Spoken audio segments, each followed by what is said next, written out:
Salut à tous, bienvenue dans cette nouvelle vidéo de Noël. Donc aujourd'hui je vous présente un mini-album relativement simple à préparer. Il m'a fallu quand même pas mal de temps parce que c'est la première fois que je fais ce genre d'album. Mais voilà, pour un cadeau rapide, ça peut être facile à faire. Bon, la décoration m'a pris quand même pas mal de temps parce que j'ai beaucoup joué avec les pâtes de texture, etc. Mais sinon voilà, vous pouvez le faire assez rapidement. Donc je vous le montre. Donc la couverture est en tissu, il est relié avec ce système-ci, donc de 3 anneaux accrochés ensemble, que vous pouvez trouver sur plein de sites différents. Les miens je les ai pris donc chez Cartoscrap, avec donc j'ai mis un petit grelot et une pampille de chez FDeco. Vous pouvez retrouver un tutoriel que j'ai fait il y a quelques mois déjà pour fabriquer ce genre de petites choses, voilà, à moindre frais et dans les couleurs dont vous avez besoin, etc. Donc sur la couverture, on retrouve donc des fleurs Prima. Là, c'est des fleurs qui viennent de chez Action, il me semble. Le mot Noël, je l'ai acheté dans une boutique près de chez moi. Derrière, vous avez donc un travail avec un pochoir et de la pâte de texture de chez FDeco. Donc, le pochoir s'appelle Brick et vient de chez C2M Stencil. De la tulle, un petit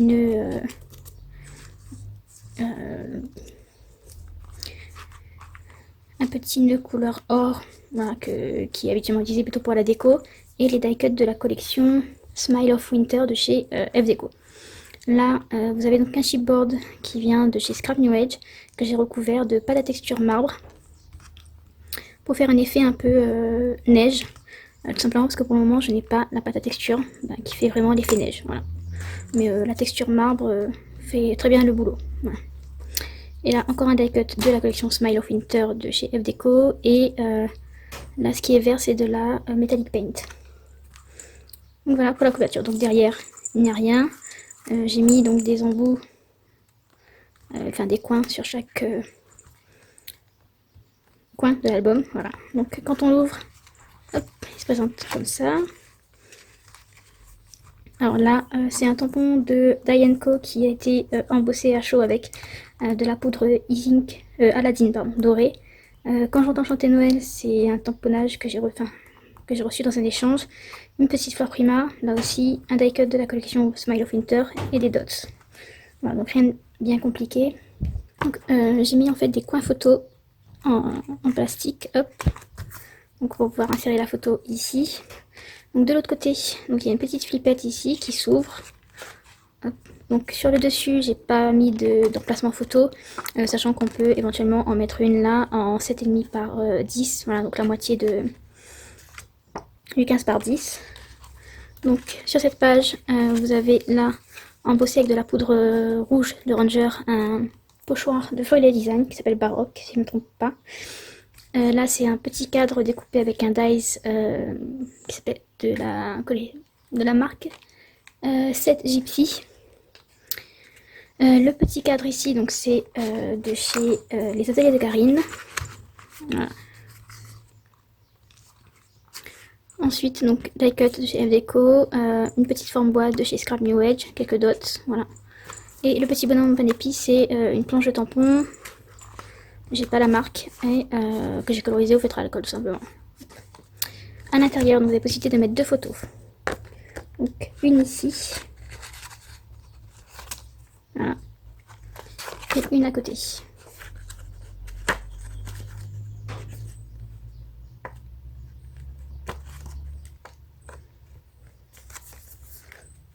Voilà. Donc là, il n'y a pas grand chose comme décoration, c'est resté simple puisqu'en fait, il n'y a pas de possibilité vraiment de pouvoir mettre du relief, sinon ça ne se ferme plus. Donc la petite feuille vient de chez Scrap New Age. Là, c'est des embellissements Action, des petites fleurs de chez Prima. Les mots, là, ce sont des stickers Simple Story. Et donc voilà.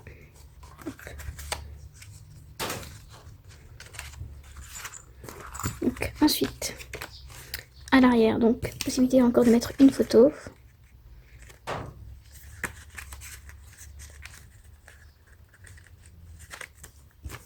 Voilà, donc un die cut de la collection. Là, une découpe avec un petit mot, parce qu'une surprise, ça fait toujours plaisir, qui vient de sa tampon mousse. Donc, tampon La Compagnie des Elfes. Ensuite, un cadre de cette gypsy que j'ai embossé, que j'ai peint avec la Shimmer Paint rouge de chez F Deco. Une petite fleur fleur Prima. Voilà. Donc là, vous avez une demi-page, on va dire. Simplement avec un petit stickers Simple Story et une carte de journaling que j'ai découpée. Voilà. À l'arrière, juste un peu de Metallic Paint. Sur cette page-ci, donc toujours le cadre C Gypsy, donc 7 Gypsy. Donc c'est un lot de 4 cadres que j'ai collé en plusieurs exemplaires. Et là, j'ai embossé à chaud avec de la poudre WoW Olive. Le mot Happy vient d'une planche de Floral Design. La petite étiquette vient aussi d'une planche de Floral Design, donc celle-là c'est Into the Wood. Donc c'est un combo dies tampon. Et les deux découpes là, ce sont des découpes de chez Casey Art. Donc quand on ouvre, toujours très peu de déco à l'intérieur parce que les papiers sont déjà très chargés. Donc une petite fleur Prima, là aussi. Donc les deux die cuts de la collection Smile of Winter de chez F Deco, là aussi. Et toujours le même cadre 7 Gypsy ou 7 Gypsy. Et les embellissements bois de chez Scrap New Edge. Voilà. On le ferme. Et à l'arrière, donc le dies Casey Art, la petite étiquette Into the Wood de chez Floria Design. Là, les ronds, enfin le rond, c'est l'intérieur de ce dies-ci, que j'ai découpé en plusieurs fois, donc il me reste l'intérieur, que j'ai collé un peu partout. Là, donc un tampon qui s'appelle Flocon, il me semble, de Die et compagnie, embossé à chaud avec la poudre olive, donc la même qu'ici. Ensuite, donc j'ai fait une pochette un peu façon shaker en arrière. Donc là, vous avez la possibilité de mettre une photo. Hop. Et derrière, donc j'ai pas mis d'emplacement photo. Voilà. Si on veut, je pense qu'on peut en mettre une ici en format 7,5 par 10. Voilà. Ensuite, donc là, vous avez une enveloppe faite avec l'enveloppe pushboard. Bon, vous pouvez glisser plusieurs photos à l'intérieur. On peut même, je pense, en coller une sur le dessus. Là, comme ça. Hop, et pouvoir continuer à glisser les autres à l'intérieur. Donc, niveau décoration, le cadre de chez Floral Design, donc le pochoir baroque. Un moment parfait qui vient aussi de chez Floral Design, donc avec la planche du même nom. Le cadre, en fait, donc le pochoir baroque, j'ai utilisé avec de la pâte à texture au marbre de F Deco. Voilà, donc ça donne quand même pas mal de relief. Donc à l'arrière, j'ai juste mis un emplacement photo, pas de décoration. Hop. Voilà, comme ça. Ensuite, donc page suivante, là pareil, il n'y a pas d'emplacement photo. En fait, chaque première page comme ça, vous n'avez pas d'emplacement photo. Il y a toujours possibilité d'en mettre une petite là, en 7,5 par 10. Donc j'ai utilisé le pochoir brique avec de la pâte de texture que j'ai embossé avec la poudre Ranger rouge. Le cadre vient toujours du set de 7 Gypsy. Voilà, un peu de dentelle, un peu de tulle. La découpe de chez Casey Art. Le mot vient de... Enfin, c'est un stickers de chez Simple Story. Donc ensuite, quand on l'ouvre, pareil, toujours possibilité de mettre deux photos. Donc une ici. Voilà, donc décoration, donc ça c'est l'intérieur d'un des cadres, un die cut de chez F Deco. Par contre, la boule de Noël, là je me souviens plus de quelle boutique ça vient, il me semble que ça vient de Scrap New Edge, mais j'ai un gros doute. Et donc la deuxième photo.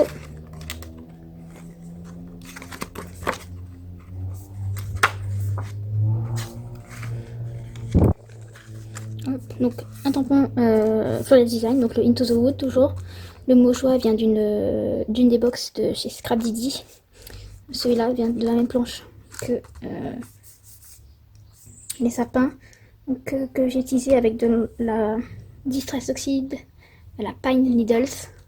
Et là la rouge, je crois que c'est la Festive Berry.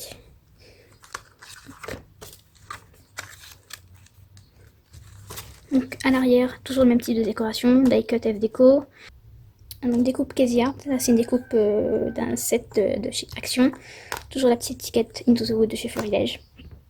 et la feuille de houe de chez Scrap New Edge. Donc là encore une demi-page, voilà, toute simple, à l'arrière il n'y a rien. Et donc la dernière page.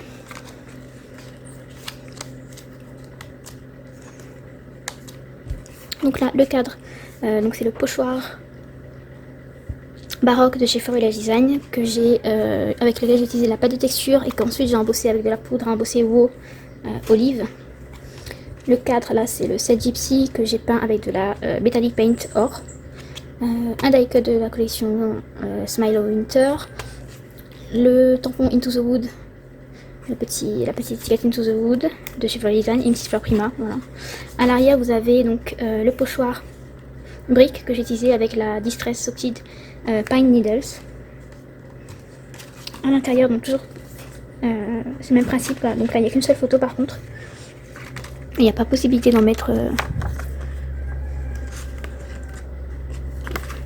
Il n'y a pas possibilité d'en mettre deux sur cette partie-là. Voilà, j'ai choisi de faire la décoration pour changer un peu des autres. Donc là, vous avez la dentelle, le dies, enfin la découpe. Là, c'est un dies que j'avais reçu dans un kit de Scrap New Edge. Donc je n'ai pas la marque. Le cadre c'est toujours le même là, recouvert de avec la Distress Oxide Pine Needles. 1000 moments inoubliables tamponnés avec la Festive Berry, la Distress Oxide. Donc c'est un tampon Forillage Design. Toujours la petite étiquette Into the Wood, une fleur prima, un die cut de la collection Smile of Winter et une découpe de chez Casey Art. Voilà. On referme et à l'arrière.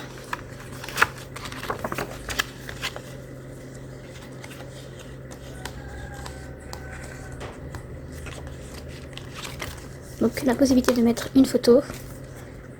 Là. Hop.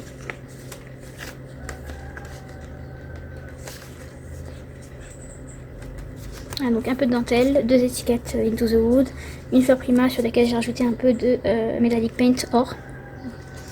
Et sur la couverture, donc à l'arrière, pareil, vous pouvez mettre une photo. Vous pouvez la glisser hop, comme ceci.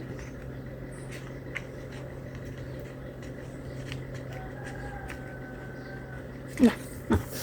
Donc un die cut de la collection Smile of Winter, 3 fleurs prima. À l'arrière, vous avez de la Shimmer Paint Forest Green. Alors de la Shimmer Paint Forest Green. Et là, donc c'est une découpe qui vient de chez Scrap New Edge, si je ne me trompe pas. Donc voilà. Et à l'arrière, donc vous n'avez rien. Voilà, j'ai rien mis à l'arrière. On peut mettre une petite étiquette fait main, etc.